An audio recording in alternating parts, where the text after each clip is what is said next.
네, 안녕하세요. 네, 안녕하세요. 네, 성추행 피해를 입은 공군 여중사 사망 사건에 충격이 가시지 않았는데 해군에서 유사한 일이 벌어졌습니다. 법대로라면 군이 피해를 안 즉시 여성가족부에 통보를 했어야 하는데 늦게 알려졌다고 하죠. 어떤 사건인지 또 어떤 지적이 나오고 있는지 정리부터 해볼까요? 예, 우리 공군 모 중사 사건이 일어난 것이 5월이었습니다. 그래서 그때 뭐 국회도 난리가 나고 전 국민이 분노하는 일이 있었고 우리 프로그램에서 여러 번 문제를 지적을 했었는데요. 그리고 사실 또 공군 총장이 바뀌는 또 그런 일이 있었습니다. 그런데 이번에 해군에서 성추행 피해를 신고한 또 여성이 사망하는 중사가 사망하는 일이 또 발생했는데 지금 언론 보도라든가 국회 국방위원회 위원들의 내용을 종합을 해보면 공군 중사가 사망했을 때하고 똑같은 문제점이 반복되고 있다라는 비판이 나오고 있어요. 네. 사건부터 한번 살펴보면은요. 사건은 지난달 27일 정도에 발생한 것으로 지금 알려져 있는데 편의상 A 상사, B 상사, 그러니까 상급자는 B 상사라고 제가 칭하겠습니다. 그래서 A 중사한테 B 상사가 식사를 하자고 했는데 이게 전투 휴무일이었어요. 전투 휴무일이었고 A 중사가 부대에 온 지 3일 정도 된 시간이었다고 해요. 제가 추측해 보건데 아마 이제 새로 와서 적응을 하는 기간이고 상사가 자꾸 밥을 먹자고 하니까 휴일이지만 나간 것으로 지금 추정이 되는데 문제는 이 B 상사가 뭐 손금을 봐주겠다고 심취럽적으로 시도했었고 또 술을 따르라고 했다. 술 안 따라주면 뭐 몇 년 동안 재수가 없다 이렇게 악담을 퍼부은 것으로 지금 또 전해지고 있고요. 문제는 뭐냐면요. 피해 사실을 초기에 정식은 아니지만 보고했었고 이후에 8월 9일 본인 요청에 따라서 사건이 정식 접수되고 이후에 이제 전소 피해자 가해자 분리가 된 겁니다. 그런데 문제는 뭐냐면요. 초기에 피해 사실을 보고해서 피해자와 가해자가 분리되는 기간이 무려 75일이었다고 해요. 그런데 이 해군의 근무 지역이 섬으로 불리는 지역이에요. 굉장히 좁은 곳이기 때문에 수십 명이 그 안에서 계속 얼굴을 부딪혀야 되고 더군다나 본인의 상사였잖아요. 그렇죠. 그러니까 이분이 굉장히 정신적으로 여러 가지 고통이 있었던 것으로 지금 가족들을 통해서 알려지고 있습니다. 그리고 또 정말 이상한 건 뭐냐면 지금 여러 가지 문제가 있었고 사망까지 한 사건이잖아요. 그러면 본래는 지난번 공군의 사망 사건을 계기로 만약에 이런 사건이 발생을 하면 예를 들어 이제 해군이다. 그러면 여성가족부에 즉시 통보를 하게 되어 있어요. 사건의 날짜를 살펴봤더니 정식 신고는 8월 19일인데 여가부에 통보가 된 것은 8월 13일 오후입니다. 이 사이에 어떤 일이 있었느냐. 12일 날 이 여중사가 사망한 것이 알려지고 나서야 여가부에 통보가 됐다는 거예요. 그렇군요. 이것은 성폭력 신고와 아니 성폭력 방지법 개정된 안에 비춰봐도 문제가 있는 것이고 도대체 공군에서도 이런 일이 있었는데 왜 해군에서 이렇게 대처를 하는지 지금 여러 가지 비판이 제기되고 있는 상황입니다. 예를 들면 지금 정치권에서는 국민의힘 같은 경우에는 군 수뇌부의 책임을 물어야 되고 그동안의 문제점을 조목조목 짚고 있습니다. 부실급식 사건, 청해부대 코로나19 집단 감염 사태 그리고 무엇보다도 공군의 성추행 피해자 사망 사건이 있었는데 또 유사한 사건이 일어났고 늑장대응했다라는 비판 등등을 이뤄서 서 국방장관을 경질해야 된다는 얘기까지 나오고 있고요. 정의당의 심상정 의원 같은 경우는 이건 군 수사를 지금 도저히 못 믿겠다. 따라서 국정조사나 특검을 해야 된다. 국회 차원의 어떤 진상조사를 하자라는 제의라는 상황입니다. 그리고 만약에 이 수사를 하더라도 여가부에서 개입을 해야 된다라는 주장이 나오고 있는데요. 말 그대로 군 자체 내 조사는 못 믿겠다. 이런 비판이 나오고 있는 상황입니다. 한국 여성정치 네트워크가 논평을 냈는데요. 정말 여성가족부가 이 일에 직접 개입을 해라. 그리고 환경을 만드는 데 앞장서라라고 지적을 했고요. 한국청소년연대의 경우에는 국방부 장관 경질 그리고 대통령의 대국민 사과를 요구했습니다. 네. 전지현 변호사님 뭐 덧붙여 주실 말씀 있으실까요? 일단 이 사건 같은 경우에는 사건이 발생한 게 5월 27일이고요. 8월 7일 날 그 사망한 여군 부사관이라 그러죠. 해군 부사관이 부대장이랑 면담을 한 게 8월 7일이고 그 다음에 8월 9일 날 정식으로 이제 신고를 했고요. 8월 11일 날 이 가해자가 입건이 됐고 8월 12일 날 사망했고 8월 13일 날 여가부 통보 8월 14일 날 그 가해자가 구속이 됐거든요. 여기서 포인트는 전 두 가지라고 봐요. 그러니까 처음 부사관은 이거를 사건 발생하고 직속 상관하고는 보니까 상담을 했더라고요. 네. 처음 이 피해자 같은 경우에는 이 사건을 공론화시키는 게 아니라 가해자의 사과를 받는 차원에서 조용히 마무리를 하고 싶었던 것 같아요. 그런데 두 달이 훨씬 넘어가지고는 정식으로 면담을 요청하고 신고를 했다는 거는 그 중간에 뭔가 조치가 이루어지지가 않고 견디기 어려운 일이 있었다는 얘기거든요. 네. 하나 포인트는 이거고 또 하나는 뭐냐면은 정식으로 신고를 하고 이제는 이제 사건이 일사천리로 진행이 되면 되는데 신고를 하고 며칠 있다가 극단적인 선택을 했단 말이에요. 그럼 그 중간에 무슨 압력이라든지 어떤 회유 그런 것들이 들어와 있을 가능성이 있단 말이에요. 그래서 이 두 가지 포인트를 앞으로는 진상 조사를 해야 되는데 조사가 이루어지겠지만은 저는 이거는 결국 어떤 조직 내 문화라든지 면피, 인권 감수성의 부족 이런 것들이 문제가 아닌가 싶어요.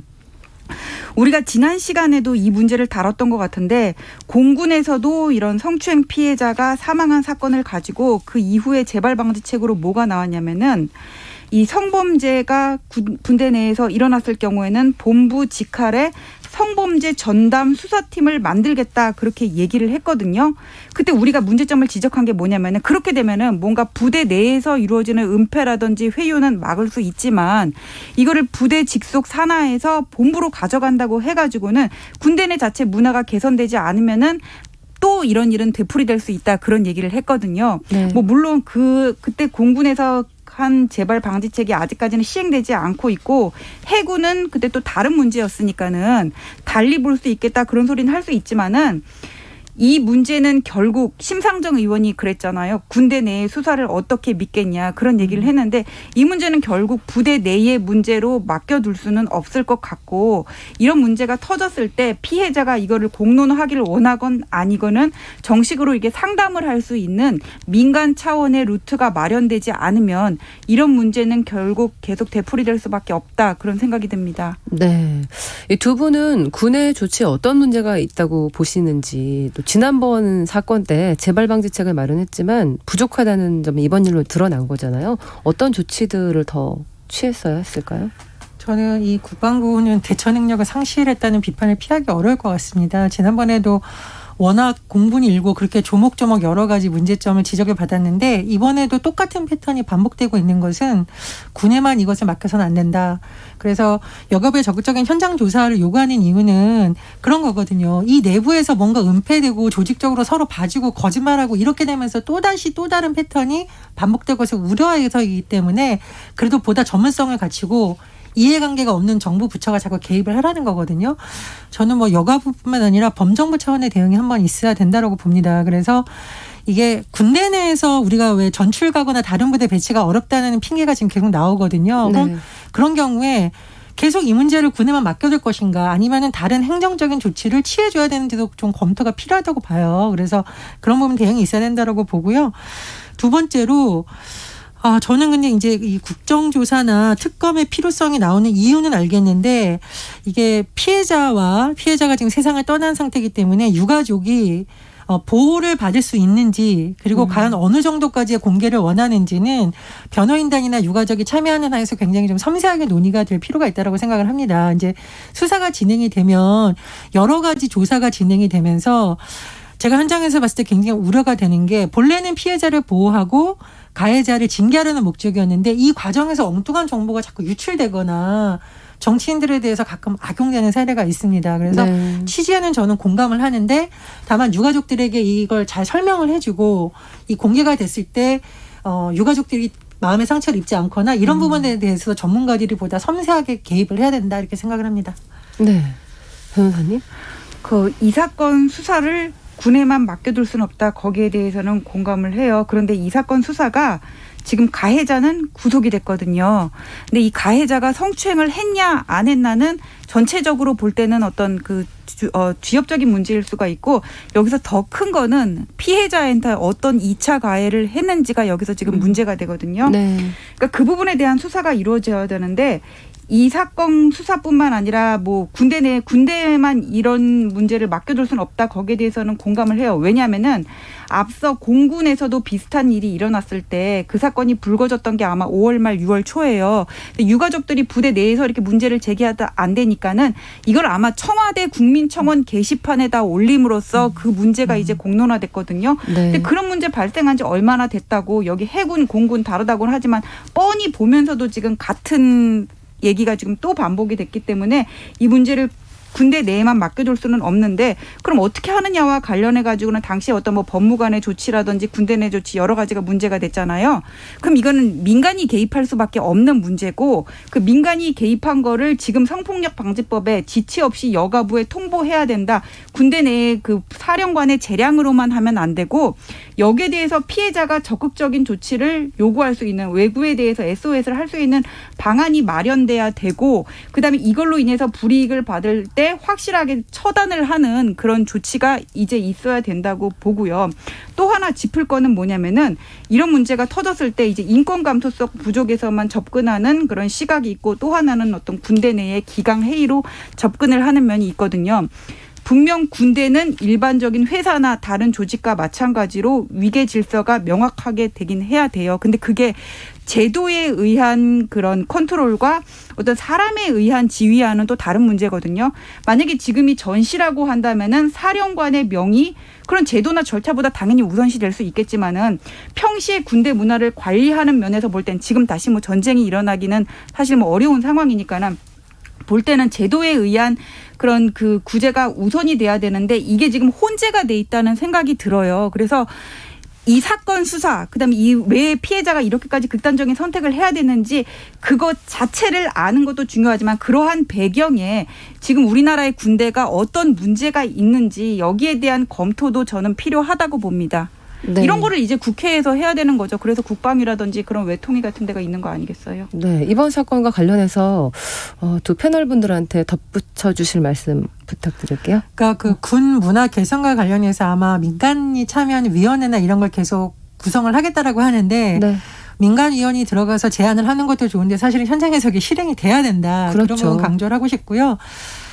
제가 이제 현장에서 봤을 때 피해자들이 가장 절망할 때가 언제냐면 사건이 발생했을 때도 문제지만 사건을 신고하고 난 이후에 동료와 상사의 반응이 어떠냐입니다. 그렇죠. 제가 예. 똑같은 사건을 좀 비교를 해보면 한 사건 같은 경우에는 신고를 했어요. 동료들이 남자고 여자고 상관없이 나서서 네 잘못이 아니고 너한테 이런 행동을 한 사람이 나쁜 사람이야. 너가 만약 불이익을 받는다면 우리도 가만히 있지 않겠어. 넌 피해자고 잘못은 저 사람이 한 거야. 라는 분위기가 조성이 됐어요. 그래서 이분이 잘못을 한 상사에 대해서는 징계가 내려졌고 네. 이분 회사 생활을 초기엔 좀 힘들었지만 그 다음에 오히려 꿋꿋이 잘 했습니다. 그런데 또 다른 사례는 어떤 사례가 있었냐면요. 신고를 했는데 이 동료들이 야, 너 때문에 우리 부서 평점 다 깎이게 생겼어. 너 때문에 우리 상사가 승진을 못하니까 우리도 순차적으로 승진할 기회가 놓쳐졌어. 너는 우리 부서의 말썽꾸러기 골칫거리한 식으로 문화가 되면서 네. 이분이 굉장히 고통스러워하고 결국은 이게 굉장히 여러 가지 2차 가해 뭐 신고, 수사, 소송까지 가는 일이 있었어요. 그래서 이런 부분을 우리가 좀 잘 봐서 피해가 발생하지 않는 것도 중요한데 피해자가 신고를 했을 때 우리가 어떤 문화로 어떻게 대처해 주느냐도 매우 중요하다. 좀 이런 말씀 꼭 드리고 싶습니다. 네. 이제 군대와 관련해가지고는 각계에서 논의가 있고 대선 주자들도 이제 공약을 내놓을 텐데 그때 이제 뭐 모병제를 얘기를 하는 사람들도 있고 여자도 똑같이 군대에 가야 된다 그런 얘기를 하는 사람들이 있어요. 근데 이런 식으로 군대 문화가 있는 그런 상황 하에서는 그런 공약들이 얼마나 현실성이 있고 누가 자원해서 군대를 갈까 특히 여성들이 그런 생각이 들거든요. 그래서 남자들은 대부분 군대 문화를 겪었으니까는 저보다는 잘 알 거라고 생각을 해요. 그래서 이런 부분들을 어떻게 개선을 해야 될지에 대해서는 공약을 내놓는 사람을 아직까지는 보지는 못했거든요. 그래서 이런 부분부터 먼저 전제가 돼야 그 다음에 모병제, 징병제 이런 얘기까지 할 수 있는 게 아닌가 순서가 그런 생각이 듭니다. 그러니까요. 우리나라에서 군대에 대해서 좀 거친 표현인데 군대에 끌려간다 이런 네. 표현 쓰잖아요. 그렇죠. 그거는 가고 싶은 군대를 만들어야 되는 과제가 빨리 풀려야 모병제를 하든 뭐 남녀 공통 징병제를 하든 적어도 국방의 의미를 하면서 공포감을 느끼는 일은 없어야 되는 거잖아요. 그래서 네. 지금 방송 일부 프로그램을 보니까 가고 싶은 군대라는 기획을 해서 바뀌는 세대의 문화를 맞추고 인권이라던가 뭐 심지어는 우리가 먹는 것 이런 것도 문제가 지금 되고 있는데 그런 거 바꾸고 있는데요. 군에서 그런 부분도 좀 같이 들여다봤으면 합니다. 네. 자, 오는 8월 24일이죠. 도쿄에서 패럴림픽이 시작이 됐는데요. 30년 역사를 가진 패럴림픽의 MVP상인 황현대 성취상이 이번 패럴림픽에서 사라진다고 합니다. 이 상의 존재를 최근에 보도를 통해 알게 되신 분들이 참 많을 텐데요. 황현대 선생이 어떤 인물이고 또 어떤 상인지 그리고 이 상이 없어지게 된 이유를 함께 살펴보겠습니다. 예, 그 황현대 성취상이 뭔지 잘 모르시는 분들도 계실 것 같아요. 네. 이제 패럴림픽은 장애를 가진 분들이 출전하는 올림픽을 이제 패럴림픽이라고 얘기를 하는데 이게 24일부터 도쿄에서 시작이 되고요. 보통 올림픽 이후에 패럴림픽을 이제 진행을 하는데요. 네. 우리가 올림픽에 나가가지고는 좋은 성과를 내면 금메달, 은메달, 동메달 이런 걸 딴단 말이에요. 근데 패럴림픽 같은 경우에는 이런 성과를 가지고 상을 주는 거 말고도 황현대 성취상이라는 게 있어요. 그러니까 예를 들어서 내가 1등은 못했다고 할지라도 뭐 하반신 마비임에도 불구하고 뭐 완주를 한 사람 뭐 그런 분들에 대해서 이제 노력상, 일종의 노력상, 성취상 같은 거를 주는 게 황현대 성취상인데 이거는 해마다 패럴림픽이 끝날 때 남녀 선수 한 명씩을 선정해서 주는 거고요.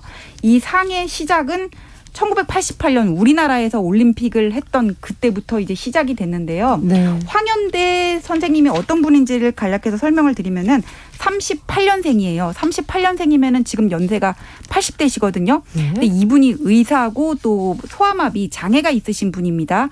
그러니까 80대 이상의 여성분 중에서 의사는 거의 없을 거예요. 그러니까 네. 이분 같은 경우에는 여성, 그다음에 장애라는 두 가지 난관을 극복하고 그 시절에 이제 어떻게 보면 전문직 그런 의사라는 지위까지 올라가신 그런 분인데 이분이 88년 그때 올림픽 때 패럴림픽 때 그 언론기관으로부터 상금을 받은 적이 있어요. 근데 이게 네. 상금을 자기가 갖는 게 아니라 국제 패럴림픽 위원회 IOC 말고 IPC라고 있거든요. 여기에다 쾌척을 하면서 내가 받은 상금을 가지고 성취상이라는 걸 만들어서 선수들을 선정해서 상을 주세요. 이렇게 얘기를 했던 거예요. 그래서 그 이후로 올림픽 때마다 패럴림픽이 이제 폐막을 할 때 선수들을 선정해서 상을 줬는데 이번 도쿄올림픽 때는 그게 없대요.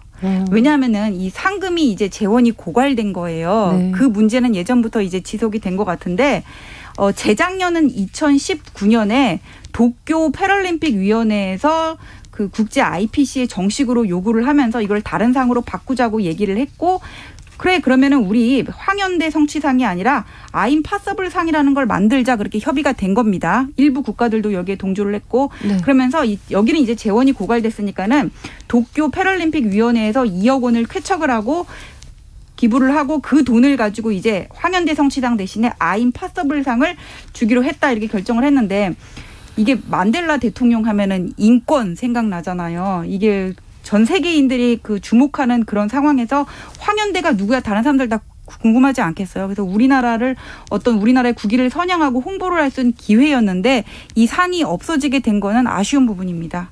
네. 이번에 상이 없어지게 된 것에 대해서 일본을 책망하는 목소리도 있지만 그동안 재원을 마련하는데 어려움을 겪어왔다고 하니까 다음 패럴림픽에서 이 상이 부활할 가능성은 좀 불투명해 보이는데 두 분 생각은 어떠신가요? 이게 그 변호사님께서 설명을 해주셨는데 이 상금을 IPC에 쾌척하면서 이게 지정이 됐잖아요. 이 네. 상이 바로 오늘의 여성상입니다. 굉장히 의미 있는 상이었죠. 네. 그래서 아마 상금을 더군다나 쾌척하신 걸로 보고 또 하나 우리나라 최초의 장애인 의사이기도 합니다. 그래서 말 그대로 이 상 자체가 굉장히 여러 가지 의미를 담고 있는 거고 메달을 따지 못한 패럴림픽에 참가한 선수들도 받을 수 있는 자격이 있는 굉장히 우리가 올림픽 정신이라는 게 과연 메달만 따는 것이냐 그것이 아니라 용기, 결단, 도전 여러 가지가 있잖아요. 그런 부분을 잘 살린 상이라는 평가를 받았거든요. 네. 제가 언론 보도를 보니까 대한장애인체육회하고 문체회하고 2019년에 일방적으로 통보를 받았다. 수차례 반대했다라고 하는데 지금 2021년인데 그럼 2년 동안 이 노력을 좀 더 했어야 되는 건 아닌가. 특히 장애인체육대회뿐만 아니라 주무부처인 문체부에서 예를 들면 국회하고 논의를 해서 좀 외교적인 힘을 발휘할수록 국회에서 도와달라라든가 좀 더 적극적으로 아니면 예산 배정을 요청했다던가 이런 노력을 네. 얼마나 했는지 좀 봐야 될 것 같은데 이런 노력 좀 했으면 어떨까라는 굉장한 좀 아쉬움이 있습니다. 그리고 우리가 이 상이 초기에 황현대 극복상에서 황현대 성취상으로 바뀌었잖아요. 네. 요건 용어를 조금 이해할 필요가 있습니다.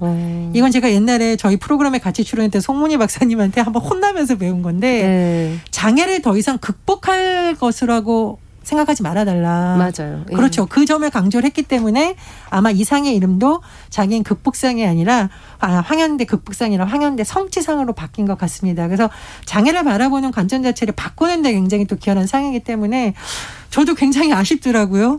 이런 상을 사실 만들어서 국제대회에서 수여한다는 것 자체가 쉽지 않은 과정인데 좀 부활이 됐으면 하는 마음이 있고요. 문체부라든가 국회 차원에서 좀 더 많은 지원책을 고민했으면 합니다. 네, 맞아요. 장애는 극복해야 될 대상이 아니라 뭔가 받아들이고 성취해 나가야 될 대상이라는 거 참 중요한 것 같습니다. 네, 전 변호사님. 예, 그 황현대 성취상이라는 걸 이제 그만하자고 한 계기가 재원이 부족했다는 거잖아요. 그러면서 일본에서 2억 원 쾌척해가지고는 아임파서블상이 도쿄올림픽부터 만들어지게 됐는데 왜 하필 이게 일본이에요. 그리고 우리나라가 무슨 2억 원 정도 쾌척할 정도 재력이 안 되는 건 아니잖아요. 이건 20억이라도 쾌척을 하면서 기부를 하면서 이 상을 유지했어야 되는 거고 그리고 아까 말씀하셨지만 2019년부터 이런 논란이 있어놨잖아요.